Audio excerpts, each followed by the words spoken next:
Libro de los Hechos de los Apóstoles, capítulo 4. Pedro y Juan ante el concilio. Hablando ellos al pueblo, vinieron sobre ellos los sacerdotes con el jefe de la guardia del templo y los saduceos, resentidos de que enseñasen al pueblo y anunciasen en Jesús la resurrección de entre los muertos. Y les echaron mano y les pusieron en la cárcel hasta el día siguiente, porque era ya tarde.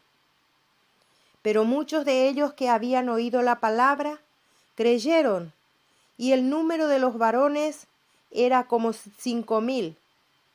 Aconteció al día siguiente que se reunieron en Jerusalén los gobernantes, los ancianos y los escribas, y el sumo sacerdote Anás y Caifás, y Juan y Alejandro, y todos los que eran de la familia de los sumos sacerdotes, y poniéndoles en medio, les preguntaron: ¿con qué potestad o en qué nombre habéis hecho vosotros esto?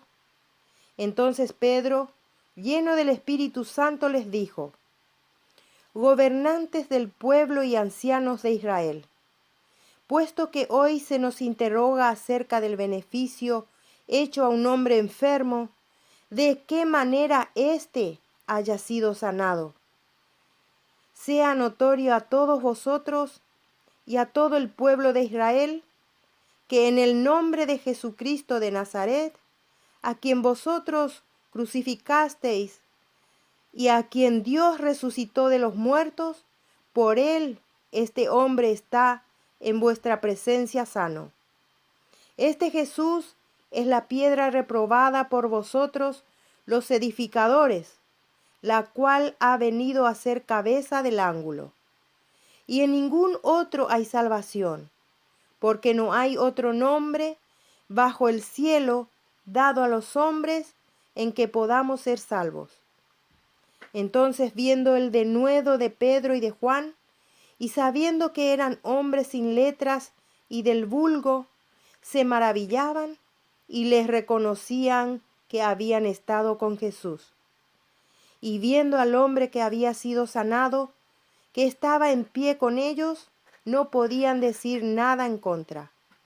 Entonces les ordenaron que saliesen del concilio y conferenciaban entre sí diciendo: ¿qué haremos con estos hombres? Porque de cierto, señal manifiesta ha sido hecha por ellos, notoria a todos los que moran en Jerusalén, y no lo podemos negar. Sin embargo, para que no se divulgue más entre el pueblo, amenacémosles para que no hablen de aquí en adelante a hombre alguno en este nombre. Y llamándolos, le intimaron que en ninguna manera hablasen ni enseñasen en el nombre de Jesús. Mas Pedro y Juan respondieron diciéndoles: juzgad si es justo delante de Dios obedecer a vosotros antes que a Dios. Porque no podemos dejar de decir lo que hemos visto y oído.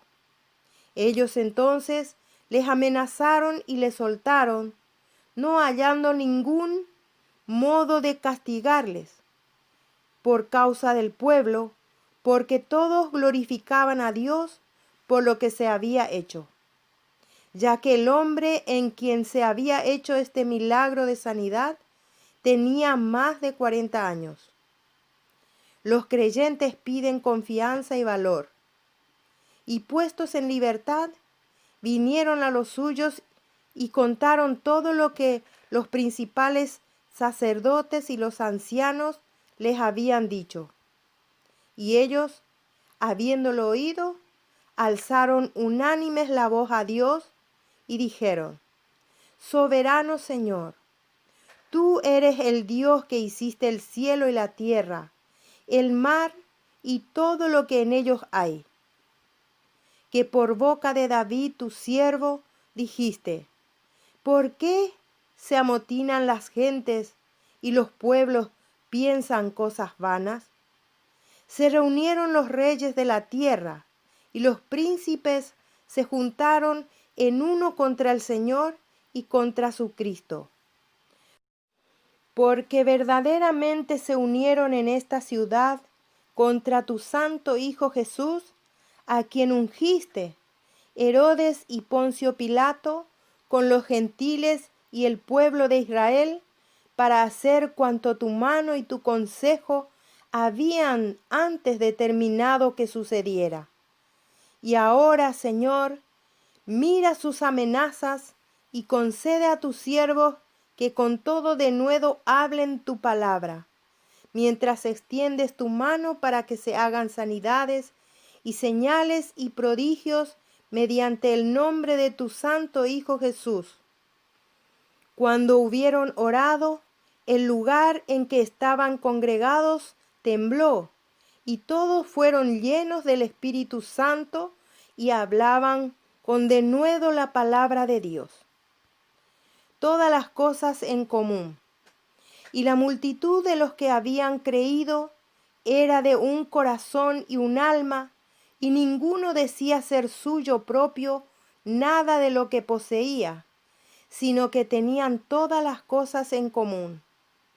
Y con gran poder los apóstoles daban testimonio de la resurrección del Señor Jesús, y abundante gracia era sobre todos ellos.